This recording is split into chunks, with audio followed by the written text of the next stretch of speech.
Hello sewing friends, and welcome to a new episode of my DIY and sewing channel, CaitMakes. In today's video, I'm going to be making a matching set. I have been seeing this set everywhere, and I'm sure you have as well. This button-up vest with a skirt.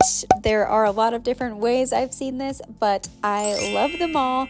And if you're watching this video, you probably did too. So let's make it ourselves. So yeah, let's get into which patterns I want to use for this. For the top, I'm actually going to be pattern testing for Coraline Street. I've seen her videos on YouTube before and always love her creations, and I absolutely love the design. So I'm going to be trying that one out today. It's called the Marcella top, and it isn't out right now. Obviously it's in testing, but I'm sure it will be available soon if you're interested. And here are a couple of other sewing patterns from pattern makers that I know and trust that will get you a similar look. I didn't want to leave you hanging since this one requires you to wait for it to be released, and I will have everything linked in the description of this video down below.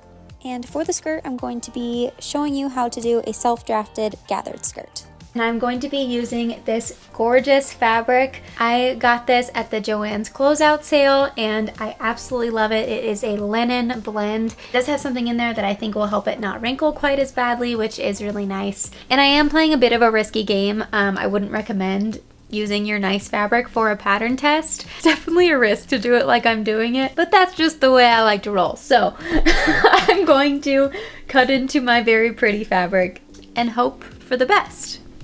And you can all have a good laugh if it goes very poorly and I regret my decisions. So either way, entertaining, but I really hope it works. So yeah, I think that is everything. Let's get to sewing.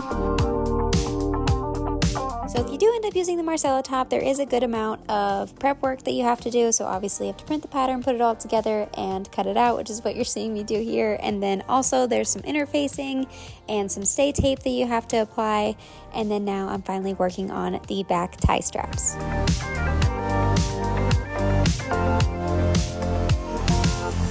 So we're already a couple hours into this here, and I'm about ready for dinner. So I'm going to sew a couple more things here, and then I'll probably call it a night and work on this again tomorrow.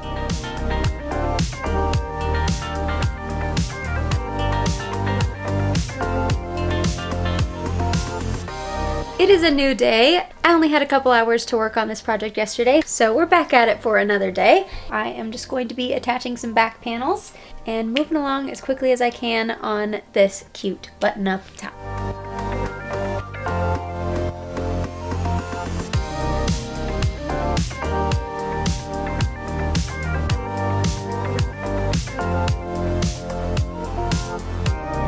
And now I need to serge all the seams that I just sewed for this, and then it's optional to iron them over and sew them down. I think having a little more structure can only help, so I think I'm going to go about it that way. Seams are serged. I just pressed them all towards the center back. Now I'm going to top stitch them down from the front all the way down on all the seams. Again, this is not necessary, but I think it will look pretty and it will also help with the structure of the garment. So I think it's worth the time.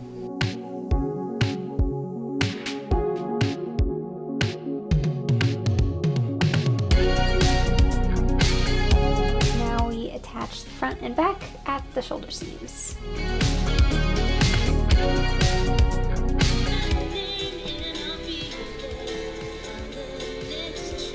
It has officially gotten later.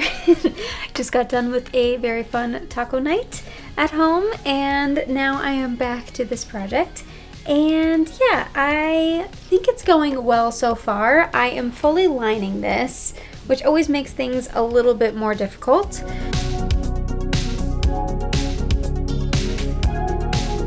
Okay, it has officially gotten late, so I am going to call it a night on this one. I am stopping very close to being finished. I still have to do the buttonholes and I still have to hem the bottom, but otherwise we basically have our top here and I'm super excited. I do think I could have sized down for sure, but luckily it has ties on the back that I think are going to make it work still. So yeah, super excited to finish this, and I will catch back up with you guys tomorrow morning. Okay, good morning. It's currently looking like this, which is very exciting. It's completely lined and everything is finished except for the bottom and the buttons. So She gives multiple options to hem the bottom, and I'm going to try the one that's going to be the nicest finish, I think. Flip it inside out and sew all along the bottom, and then leave a 4-inch gap so that I can turn it right sides out. And then I'll have to sew those 4 inches from the right sides to finish closing it up. Almost there. And there is the hem done.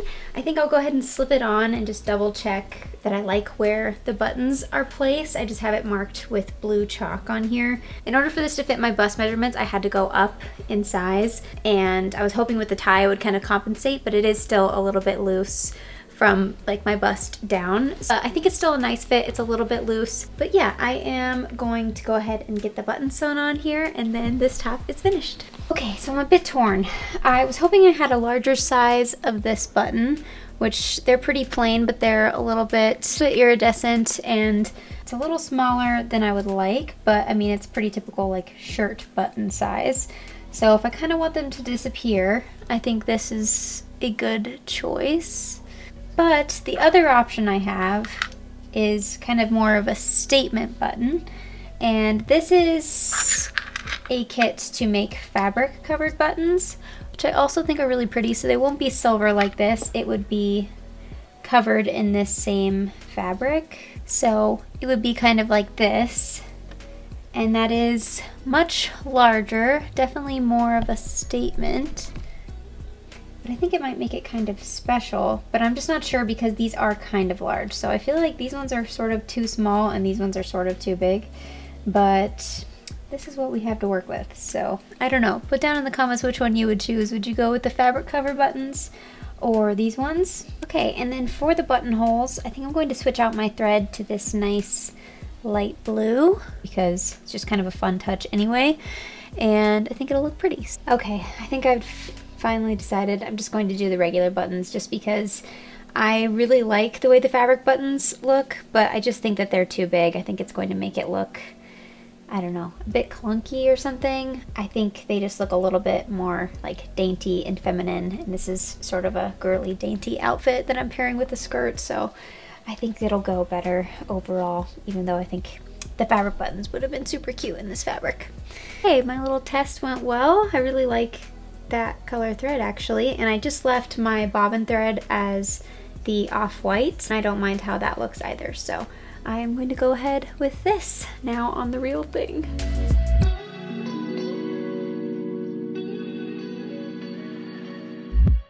Alright, it is a new day here. I finished the top and now I am working on the matching skirt to complete this look. If you're wanting to try a skirt for the first time, or if you're just wanting to do a skirt that can be super quick, gathered skirt is the one for you. As long as you have your waist measurements, you can make a gathered skirt. This is super beginner friendly. You can do this if you've never sewn anything before in your life. I'm going to do an elastic waistband, so it's going to be super comfortable and wearable, and something that I'll want to wear a lot just because it's easy to throw on and easy to wear. So I have two 52-inch panels, which is my waist measurement times 2 roughly. And then I have two 19-inch long by 2.5-inch thick strips for my waistband. And that is just how much I need so that it can get over my hips. So the waistband will be slightly gathered, and then the skirt will be very, very gathered. Here is a quick visual of those measurements in case you want to do this yourself. You can go ahead and screenshot this or jot down these little calculations. It's super simple and you can absolutely do this.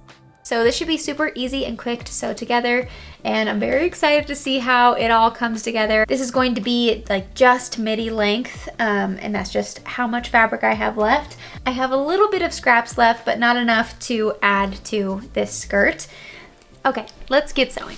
I'm going to go ahead and serge the top and bottom of the skirt panels first to go ahead and get it out of the way and make sure that I'm not going to have any raw edges on the inside of my garment since I'm not lining this, so I need to get those taken care of now. All serged, and now I'm going to do the gathering stitches all along the top of both of my skirt panels.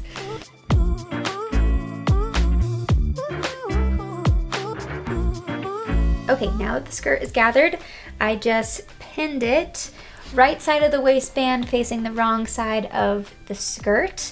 And I'm going to sew it along here, and then I'll show you what to do next.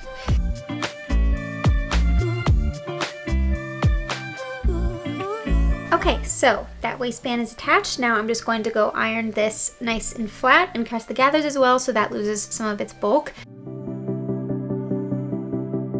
Okay, now we're going to fold the waistband over about 1 centimeter along the top and iron it down. Now we'll fold this over and I'll pin it so that it covers the stitch line. So now this is all folded over and pinned on, and I'm just going to top stitch along the very edge.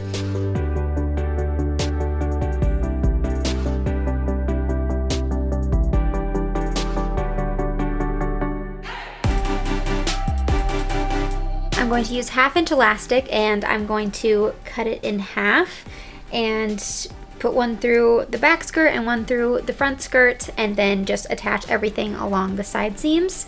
And for your elastic length, it's really personal preference. Typically, I usually do my waist measurement minus 2 inches. Right now, I only have this much 1/2 inch elastic left, and it has a lot more give than the elastic that I usually use. So I'm just going to kind of do it based on feeling and knowing that elastic stretches out over time. So if anything, I think you want your elastic to be a little bit tight. So I'm going to go with this, which is about 19 inches. And then I'll cut it in half. And now I'll put a safety pin at one end and feed each one through each of my waistbands. Okay, and I have it pinned at one end, and now that it's through, I'm going to pin it at this end. I usually do a couple pins in a couple different directions just to make sure that I'm not going to lose it. Okay, so there's one done. I'm going to do this to the other one, and then we can get them connected all along the side seams, and that will also sew in our elastic. So now we have the elastic through both, and we're going to put these right sides together. I'm going to do a few extra back and forth stitches along the waistband portion just to make sure that that elastic is super secure. Okay, I just got too excited and put it all on and started to get ready for the reveal shots, but I just had to hem the bottom quickly and I can't wait to show it to you. So if you guys are like me and have been seeing these cute matching sets everywhere and have been desperately wanting to have one for yourself, I highly recommend making one yourself. This was just a couple days worth of sewing, just chipping at it here and there, and now I have something that I'm so excited to wear, and I think are a couple timeless pieces to add to my wardrobe. So thank you so much for watching. If you enjoyed this video, please make sure to like, comment, and subscribe. That helps me so much, and it's a completely free way to support this channel. And now please enjoy the reveal, and I will see you guys next week. I hope you have a wonderful day and a wonderful week, and I will talk to you guys soon. Bye!